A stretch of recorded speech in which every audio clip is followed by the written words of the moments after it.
Hi everyone, I would like to feature this Catasetum called FDK After Dark Sunset Valley Orchid. Here's the tag on this video. Let me start off by giving you an idea of what this video will be about. Mostly I would like to give you a timeline or a development pictures of what the bloom spike from start to finish, the process looks like, and also maybe some tips on care and culture for this orchid. Let me start first by going to Sunset Valley's website to talk about the genealogy or the parentage. The parentage of this orchid. So this orchid normally is confused with Black Pearl, the FDK After Dark SVO Black Pearl. So this one, Black Pearl, is this is what it looks like, and it's not the one that I'm trying to feature. It's this one, the second one, right here, and it is it is an auburn flower with spotted patterns with some yellow on the lip. It's chestnut color, I'd say auburn chestnut color. And let's so this listing is a 2010 listing, and I'm assuming it's 2010 because the orchid came out in 2010, was offered at that starting in that year. I'm assuming that's it. Now it says on this website that the bloom will last 6 weeks or so or more. I'm really curious to see if it does last that long. I will make another follow-up video to see for me how long did it last. And so the parentage of this particular this particular orchid is Mimodias, Painted Desert, times Catasetum, Donna Wise, Kathleen.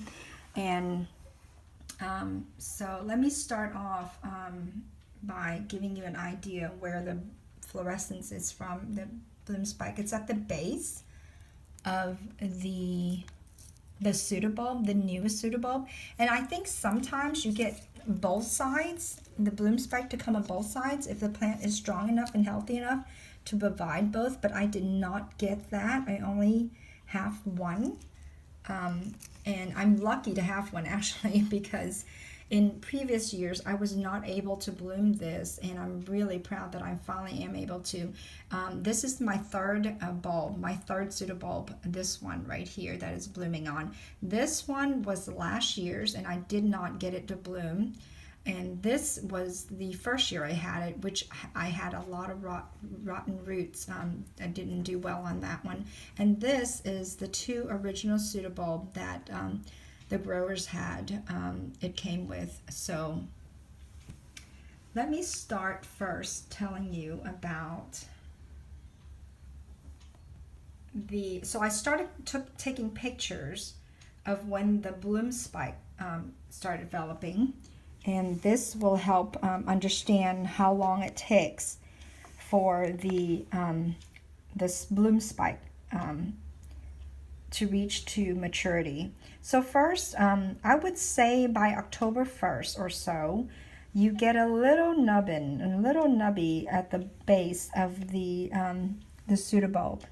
And by about 9 days or so, you get about this large, this length of it. And this is about, I would say, an inch, maybe an inch and a half. The pseudobulb itself, the length of the entire pseudobulb is about, I would say, a good 3 inches, maybe a little more.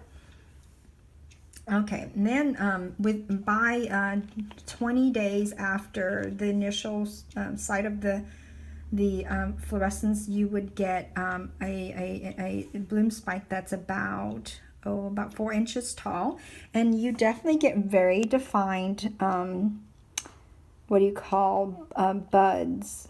So this one, I have 12 buds on it, and you see I wish I had staked it up on a normal stake, but instead I was just barely catching up to holding it before it falls off or before it bends over. I'd prefer that the fluorescence is upright versus hanging down. So that's why I had it tied up to the hanging basket wires.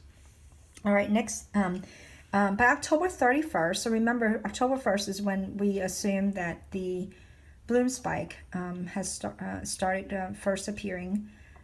So by October 31st, you get this very well-developed, elongated bloom spike. It is, I'm sorry about the spotted light here. All right, let me see if I can scoot over there. So by October 31st, we get, the fluorescence is twice as long as the bulb, about 6 inches, I would assume, about maybe 7 inches long. Then, now this is a night picture, so excuse me, it's just showing that the bulb is the buds are much more pronounced and plump and developed, but still not opening yet. And by this time, it's about a month and a week into the spike development. Now, finally, it is starting to open, and this is a month and a half into development of the spike, and we get maybe not quite fully open yet, almost, okay, on November 17th. Now, let's go to today, November 25th, and we have it is fully open. And I do believe that this is actually fully open because I don't think it will open full, judging by the stock picture that that is available on Sunset Valley. I think this is it. This is fully open. It's hard to tell at first because if you look at the side dimension of it, you see that it is more like a cup. See how it has a cup instead of flat dimension, more flat dimension anyway. But I think that's just the way that it is. So let me talk real quick about how I care for this orchid. I give it a lot of light. So I think I learned a lesson. The first 2 years didn't give enough light. Always, kind of worried. I thought that these leafy green tend to may burn. But every day I would increase light a little more, just testing the grounds of it, and realize that it is great. It won't burn, and it's doing good. Now I can't unfortunately I need to keep this bundled up because otherwise I'll hit the blooms. I went ahead and cut one of them right here, but so once let me go back to the lighting part. So I gave it morning sun every day, direct morning sun, except during the summertime I would back off because it's very hot. I gave it direct morning sun, but never full afternoon sun, just indirect afternoon sun. Now sometimes I get all the way up to noon and then I back off. I have a pergola that I grow it on, and it has slats, so sometimes it does get direct noon sun, but after that it's usually backed off because of the arrangement of the slats that it shades it by afternoon. So I pot it in sphagnum moss mixed with slow release fertilizer, and in the summertime it gets so dry every day almost. In the spring I think I've had to water it every other day, and then by summer I felt like it was every day. If I missed a day, the moss would be so crunchy that when I touched it you can hear how crunchy it is. Right now it's just damp, slightly damp, hardly damp, not too damp, but yet not crunchy dry that you can hear the crunch when you're touching the moss. Let's see what else. So lighting is very important. Feeding lots of food because it is a very, very robust grower. And I wish I had taken pictures, development pictures of the bulb, stages of the bulb next time. I think next year I may do that. So again, this is about, I would say, a good 3-inch, 1, 2, 3-inch. It was just so fast growing. As far as disease, I think it is prone to spider mite, and I do have signs of that. Very few, but I think maybe just some alcohol spray or hydrogen peroxide on it would help. Of course, you lose this leaf when it goes into dormancy, which is pretty soon for me because some of the leaves are starting to yellow a little bit. It's showing signs of yellow a little bit, and for some reason my leaves are not yellowing as fast as I see some others on the internet that have theirs, because I think it's because I'm in zone 9 and it's very warm here. So for me it may be because, you know, it's prolonged. I have a little bit of a longer growing season, so I may have to actually help it go into dormancy by cutting some of the leaves off. And I remember when it comes out of dormancy is about February, mid to late February. You would start getting a little bit of a growth. Now I know that people say don't water it, and it's so hard not to water it because you want that little thing to grow and you want it to survive and you worry about it. And I think that it's true. It just doesn't doesn't need it because it has plenty of food left over from previous pseudobulbs to nourish that new growth. However, if it does bother you, and it does bother me, what I have done in the past is just put a little bit of dab of water on your fingertip and then just dab that water droplet onto the roots of the new growth and nowhere else, not in the greenery part where it may rot. But I think just a little dab on the root, I think every couple of days or so, I don't think it does any harm. It hasn't done any bad for me. It's worked for me, and I think it may ease my worry more than anything. And I may, since I've got 5 bulbs, but possibly losing these 2, I was thinking of repotting, but now that I may lose these, I was thinking of splitting up and dividing this, but since I'm losing 2 of these bulbs possibly, and it looks like very likely, I may not do that. I may just break these 2 off, toss it out, and just keep these 3. I think the preference is at minimum 2 bulbs growing, and not any less.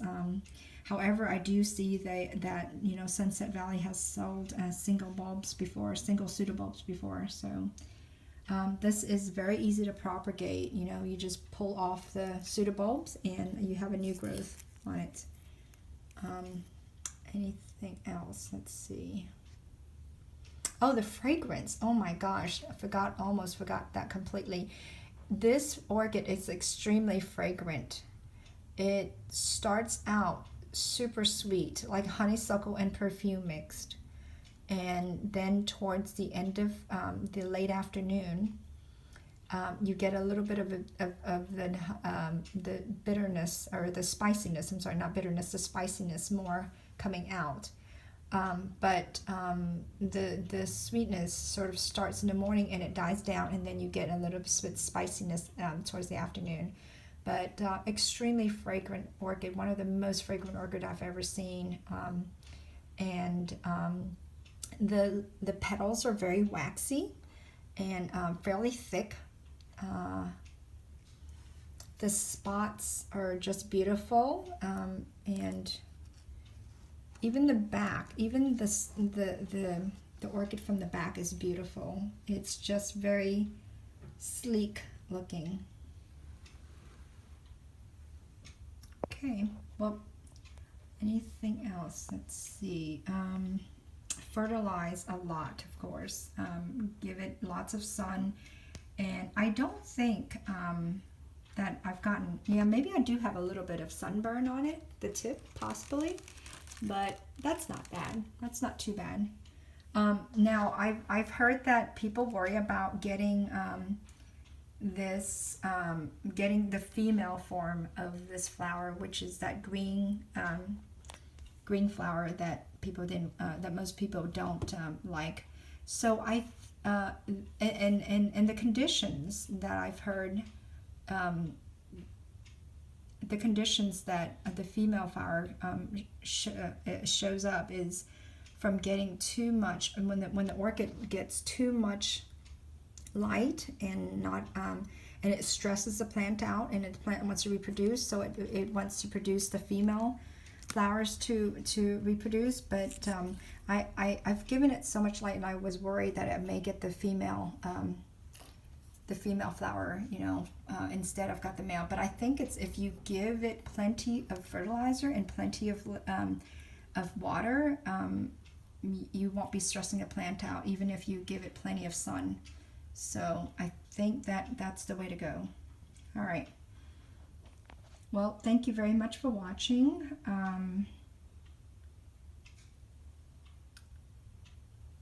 Have a good day.